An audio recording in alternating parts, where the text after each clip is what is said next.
Hey, what's up everybody? You're going to be glad that you stopped in. Today we're going to do pernil. That's right. Holidays are right around the corner. And what a better time to learn how to make such a fantastic Spanish dish. Stick around and I will show you how I make it. I'm actually going to add something that I've never added before. Oh, I know, my family's gonna go crazy saying, what the hell's he doing now? He's doing it again. No, what I'm gonna do is I've been watching some other videos to refresh my memory because I haven't made this in about a year. So I'm gonna add a secret ingredient, and you're gonna have to stick around to find out what that ingredient is. All right. So, this is what you're going to need. This is a 9-pound shoulder cut pork, picnic. They call it a picnic cut. This is bigger than what you would probably find in a store. Usually about a 6-pound would be fine. You're going to need that. You're going to need the juice of 1 orange. Originally, it's supposed to take sour orange, but I can't find sour orange, so I'm going to use the juice of 1 orange, and I got about a tablespoon of lime juice here that we're gonna mix those together. You're going to need sofrito. You need a couple tablespoons of sofrito. Now, this is the sofrito I made and I freeze. I'll leave the description. I don't know, over here, over there. Somewhere. I'll leave where you can make it and freeze it. Sazon seasoning, I got 1 tablespoon here. Got about a tablespoon of oregano.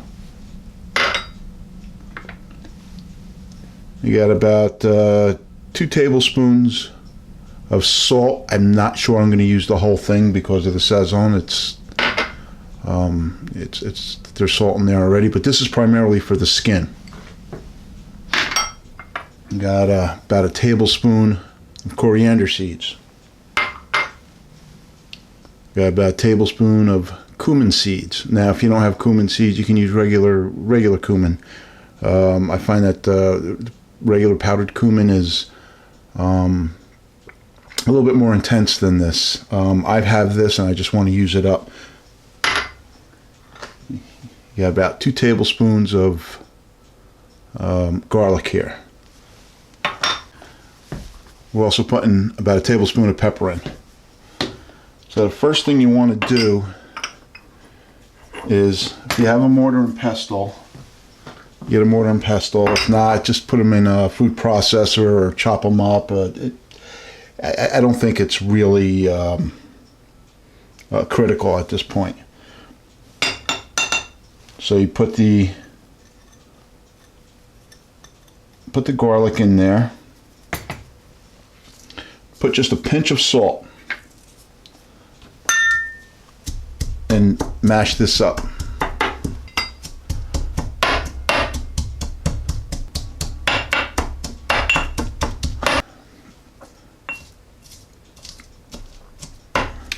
Now I'm going to add coriander.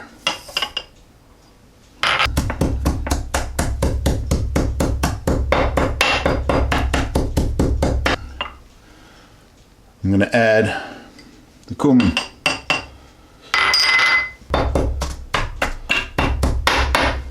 So I'm going to work this down, and when I get it down to where I want it, we'll be back.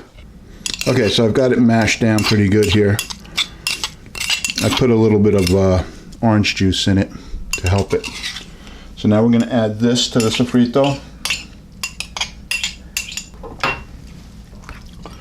I'm going to add the oregano. I'm going to add the Sazon. I'm going to add about a tablespoon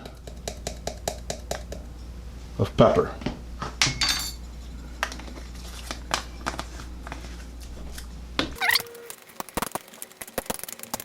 Lime juice to my orange juice. I'm going to put that in there.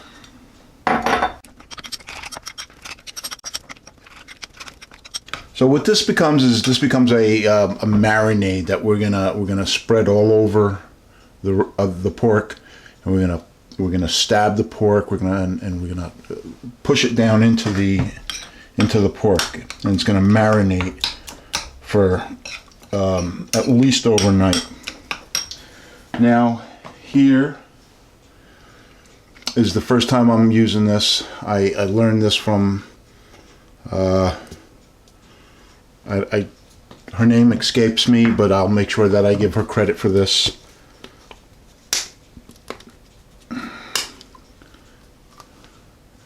Rum. You don't have to worry about the alcohol because it will burn off. So I'm gonna say, let's actually measure.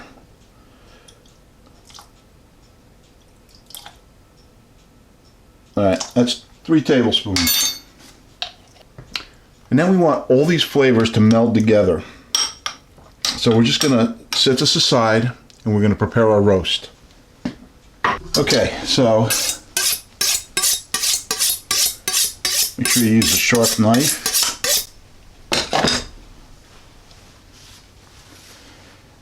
You want the skin. You want the skin on here, but you want to fold it back a little bit.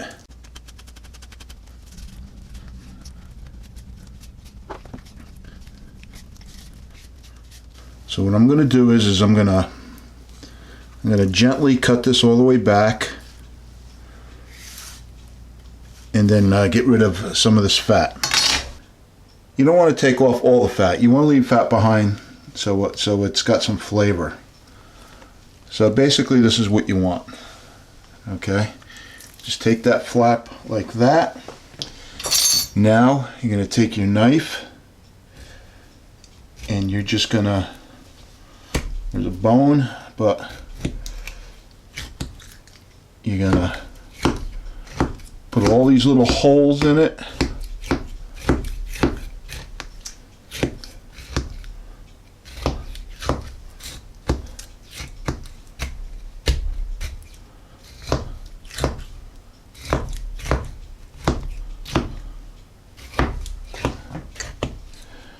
So the intent here is when we go to rub the marinade on, we're going to use our fingers and we're going to push it in.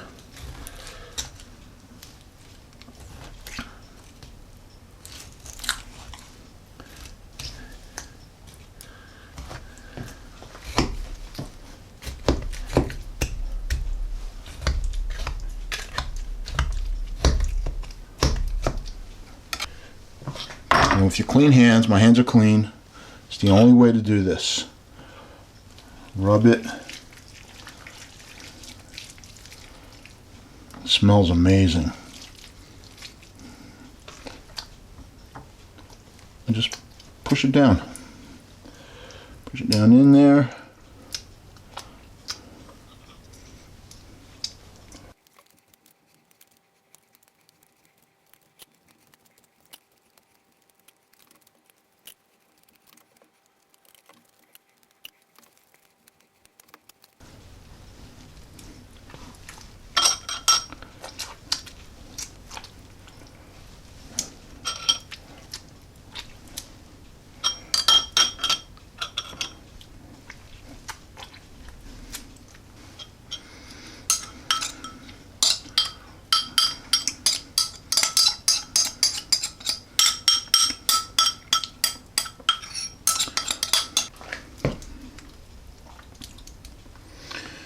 Now we want this flap to come over. I'm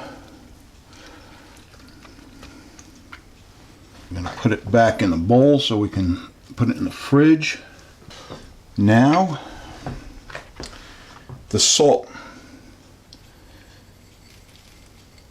Sprinkle a little bit on.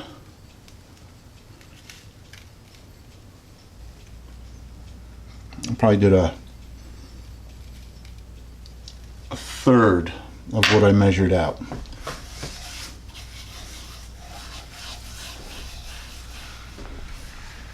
and just rub it in.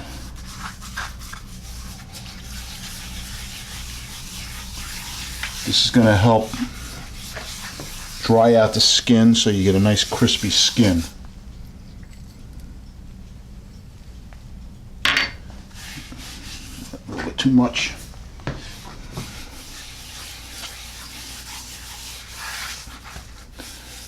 And that's it. Today it's Friday night, and I think what I'm going to do is I'm going to keep this marinating all day tomorrow, and I think I'm going to cook it Sunday morning to have it for Sunday evening. Okay, so like I said, this is going to go in the fridge. It's going to marinate at least 24 hours. I'm going to be going probably about 30 hours because I'm going to cook it Sunday morning. Okay, so here we are Sunday morning, and our pernil's been marinating for about 30 hours. And what we're going to do is we're just going to put it in a roasting pan. We're going to put it in a preheated oven, 325 degrees. We're going to add a little bit of water on the bottom.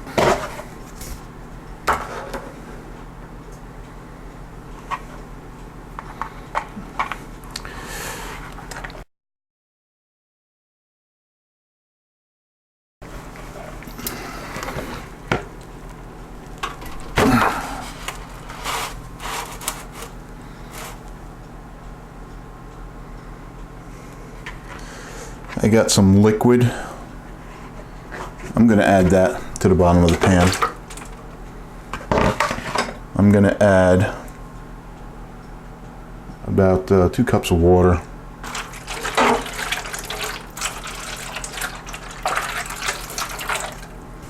Okay, this is going to get covered, and we're going to go 4 hours covered, and then the last hour we're going to take off the cover. What I do want to do, I just want to pat dry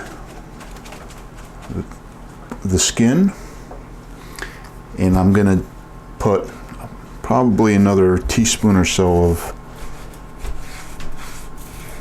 salt.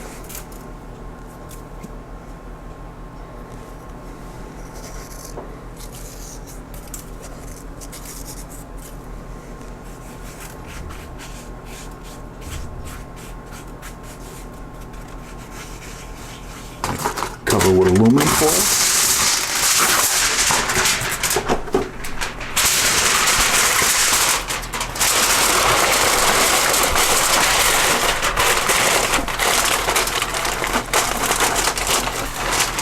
So I use these disposable aluminum pans. It just makes cleanup a lot better. You know, I mean, once you're done, you just throw it away. But they aren't as rigid as a regular pan, so you have to put it on a cookie sheet. Okay.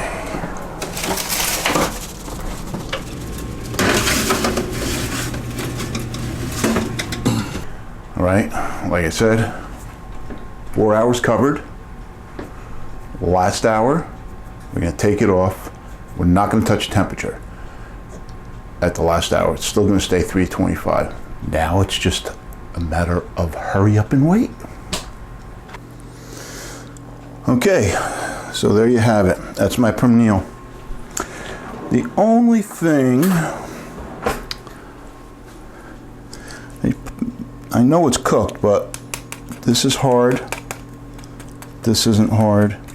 This started getting hard. So usually it gets a little bit crispy, but it didn't get crispy. But you can see it falls right off the bone. Tastes very good. I'm always afraid that I'm gonna over salt it, but you can actually use a little bit of salt.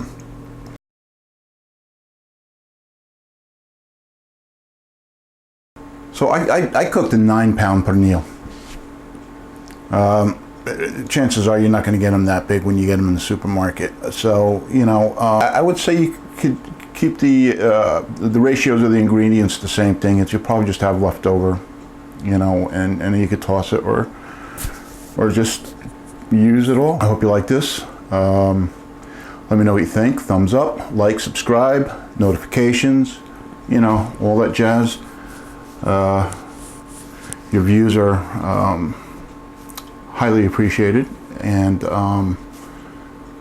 that's it. John Campo, the Not So Neat Chef. Bye.